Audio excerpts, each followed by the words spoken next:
তো ছেলে মেয়ে বিয়ে দিতে গেলে ঘটকের প্রয়োজন হয় তো মা? এখন লাগে না, এখন সব। হ্যাঁ দাদারা ঠিক বলেছে, এখন আর লাগে না।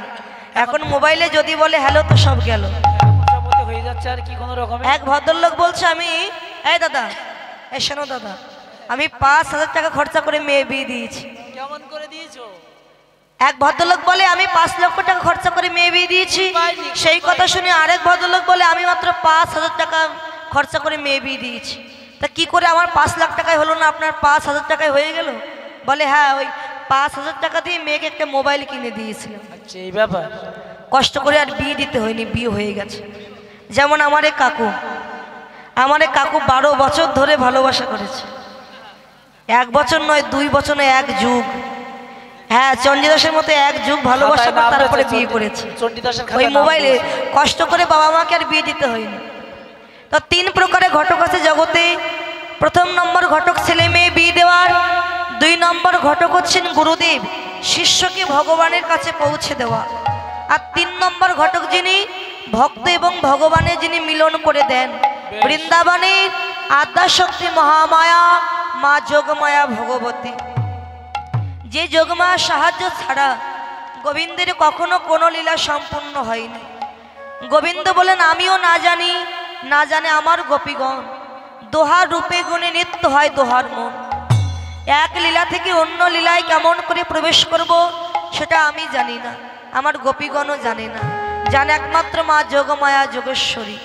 সেই যোগমায়া যোগেশ্বরী ভক্ত এবং ভগবানের মিলনের মাঝখানে আকার হয়ে দাঁড়িয়েছে।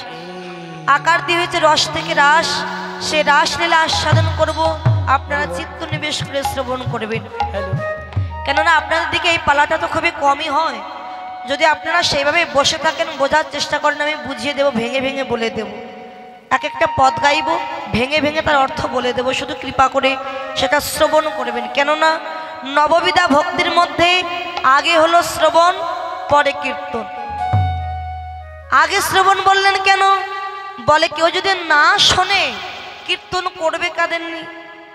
মহারাজ পরীক্ষিত ব্রহ্মশাপে জর্জরিত হরিদ্বারে গিয়েছিলেন ভগবত কথা শ্রবণ করতে। তিনি শ্রবণ করতে গিয়েছিলেন আর কীর্তন করেছিলেন ব্যাসনন্দন সুখদেব।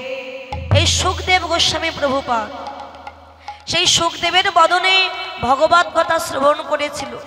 তিনি বললেন বলুন জীবের কল্যাণ কিসে? সুখদেব বলেছিলেন সাধু, সাধু বিনা জগতে আর গতি না।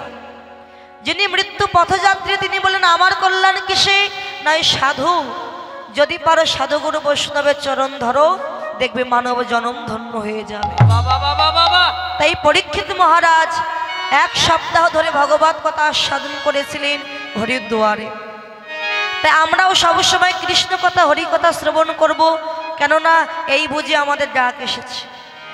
আজকে রাত্রে এসেছি, সকাল হবে কিনা বলতে পারবো না।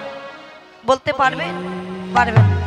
তাই যখন বিছানায় ঘুমাবেন মা, বিছানায় মাথা রাখে অন্তত সারা জীবন যে পাপ কর্মগুলো করেছেন বা আজকের দিনে যে পাপ কর্ম হয়েছে, বিছানায় মাথা রেখে সেই পাপ কর্মের জন্য ক্ষমা চাইবেন গৌর গোবিন্দের কাছে। আর হরে কৃষ্ণ মহামন্ত্র নাম জপ করতে করতে ঘুমাবেন। কেননা আজকে রাত যদি আমার আর সকাল না হয়, তাহলে আমার আর প্রভুর নাম করা হবে না। তাই সবসময় প্রস্তুত হয়ে থাকতে হবে, ডাক আসলেই চলে যাব। চলুন আস্বাদন করব গৌর গোবিন্দের রাসলীলা। জয় জয় নিতাই গৌর